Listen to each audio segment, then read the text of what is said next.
தமிழக வெற்றி கழகத்தோட தலைவர் தளபதி எதனால இன்னும் சுற்றுப்பயணத்தை ஆரம்பிக்காம இருக்காரு அப்படிங்கிற மாதிரி ஒரு அப்டேட் பாத்தீங்கன்னா கிடைச்சிருக்கு. சோ அது என்ன அப்படிங்கறத பத்தி இந்த வீடியோல டீடைலா பார்க்கலாம். தமிழக அரசியல் களம் முன்னாடி எப்போதும் இல்லாத அளவிற்கு சூடு பிடிச்சிருக்கு. அதுக்கு முக்கியமான காரணம் தளபதியோட அரசியல் என்ட்ரி தான். இந்த நிலைமையில தளபதி தமிழ்நாடு முழுவதும் சுற்றுப்பயணம் வரப்போறாரு அப்படிங்கிறது நம்ம எல்லாருக்குமே தெரியும். ஆனா இந்த சுற்றுப்பயணம் சொன்ன தேதியில நடக்காம தள்ளி போய்கிட்டே இருக்கு. அதாவது மார்ச் மாசமே தளபதி சுற்றுப்பயணத்தை ஆரம்பிப்பாரு அப்படிங்கிற மாதிரி சொல்லப்பட்டுச்சு. ஆனா நடக்கல. அதுக்கப்புறம் தளபதியோட பிறந்த நாள் அன்னைக்கு இந்த சுற்றுப்பயணம் சம்பந்தமா அறிவிப்பு வெளியில வரும் அப்படிங்கிற மாதிரி எதிர்பார்க்கப்பட்டுச்சு. ஆனா ஜனநாயகன் படத்தோட அப்டேட் மட்டுமே வெளியில வந்தது.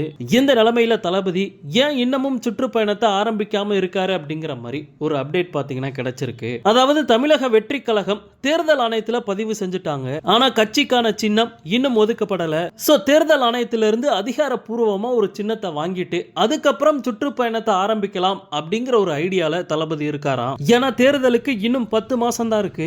இப்படிப்பட்ட சமயத்துல தமிழ்நாடு முழுவதும் ஒரு தடவை தான் தளபதியால சுற்றுப்பயணம் வர முடியும். அதுக்கப்புறம் தேர்தல் பிரச்சாரத்தப்ப தான் மக்களை சந்திக்க முடியும். சோ இப்ப சுற்றுப்பயணம் வரும்போதே சின்னத்தையும் மக்கள் மத்தியில பிரபலப்படுத்திடலாம் அப்படிங்கிற மாதிரி தளபதி நினைக்கிறாராம். திமுகவோட உதயசூரியன் சின்னமும் அதிமுகவோட இரட்டை இலை சின்னமும் தமிழ்நாட்டில் மிகவும் பிரபலமான சின்னங்கள் அப்படிங்கிறது நம்ம எல்லாருக்குமே தெரியும். இந்த சின்னங்களை தாண்டி தமிழக வெற்றி கழகத்தோட சின்னத்தை மக்கள் மத்தியில கொண்டு போய் சேர்க்கணும் அப்படின்னா அதுக்கு மிகப்பெரிய அளவுல விளம்பரங்கள் தேவைப்படுது. சோசியல் மீடியா மூலமா தளபதியோட ரசிகர்களும் தொண்டர்களும் சின்னத்தை ஈஸியா பிரபலப்படுத்திடுவாங்க.